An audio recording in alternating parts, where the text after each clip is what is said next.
sớm nằm ngang núi kia, đường thưa bóng người đi xuống bãi.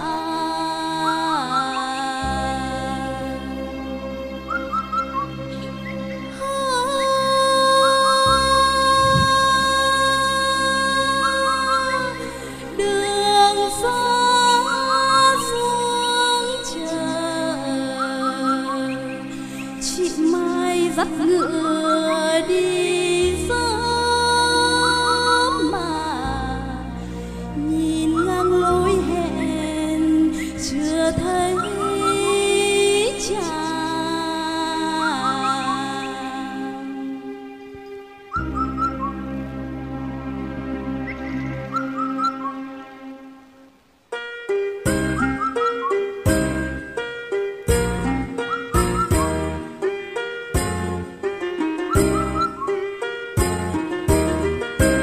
Núi rừng đường đã nhấp nhô, lắng tiếng chim kêu ru. Có tiếng người nào đứng phía xa, ô này đứng kia khuất bóng cây chàng đang đứng chờ. Thấy bóng nàng chàng cất tiếng ca, nắng sớm mai reo gió vờn lá. Có chú gà rừng núp phía xa, nó nhìn gió kia có chiếc ô chùm hai bóng người. Hẹn nhau giữa đường này, cầm cổ tay nhớ thương đây, mong mãi tới phiên chờ này. Rừng núi bừng hoa lá, kia đôi bướm vờn quanh mái đầu hai bóng người.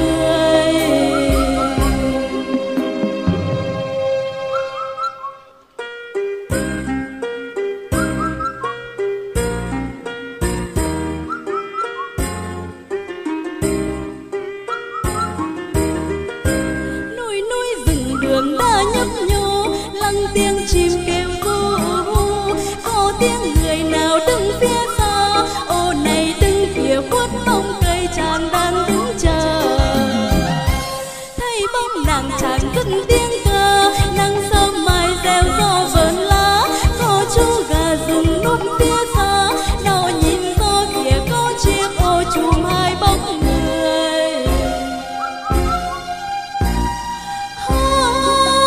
Chị Mai xuống chợ, chị cầm sau chiếc ô, ê ấm hơi duyên mặn mà. Rừng núi bừng hoa lá, kia đôi bướm vờn quanh mái đầu hai bóng người.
tu ta ta nó phê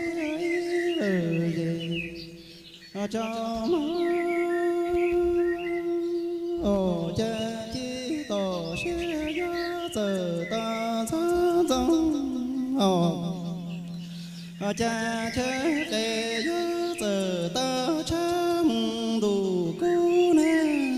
ô chi gió cứu ta mi lời cho mi cho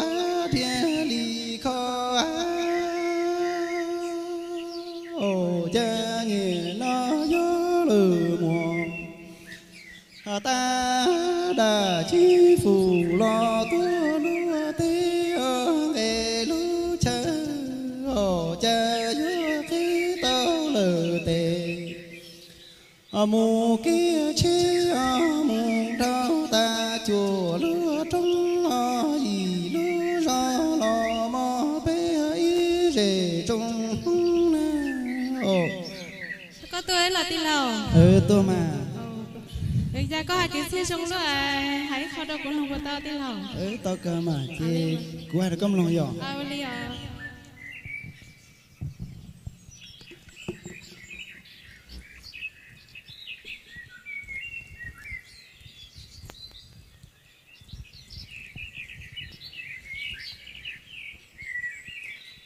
chị công lòng của hai nè lên đó che đủ ta ta nó cha chi dòng sông ya giờ trơ trong lờ dòng sơ la dòng sơ mò nhủ nhau mù bó ta chùa lú lờ là trong gì luôn là chú cha nhỉ nó bé lu tê lu chớ lờ vàng mình ru e chế yo cho xe cho tề tu tề nhua mu cờ tu lờ tu tu chi có xử lý tề ma tề số lo mò cha mi lờ tung sao la trò trò trò sao la lờ tung sao mò nhủ nhớ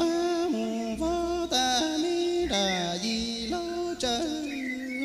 cha nhỉ nó tê lư tê lờ tuồng mùa lú chơi tiề tua ru e gió mùa ta đà chính lờ phù lo khó bé trở xe cho tề tu tề nhua mu cờ tu lờ tu tu chi có xử lý tề ma tề số lo mò bé ý rể cho chị coi tôi cũng lòi dò liên của tí chị hai cũng là hai có làm không á linh đâu hà cha lơn ha bà phá bư cha hà cha đủ e bà phá cha lơn to lê to hà e bê cho bò tơ đà chân phù ơ tu lê cho hà e bê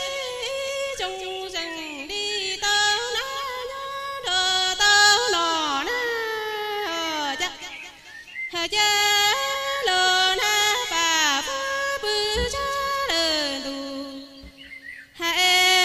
bà phá cha lơn to hà e bê nhớ mò tơ đà chân phù ơ tu khia e bê lê rừng hà trong đi nhớ tơ nọ thơ đó tơ ná đà bê trong rừng cứ loa ta đi đâu là tí lầu trong kêu đi mà dò cha có tí tôi xin này bé lúc sau nó cháy một tập bé rồi linh đâu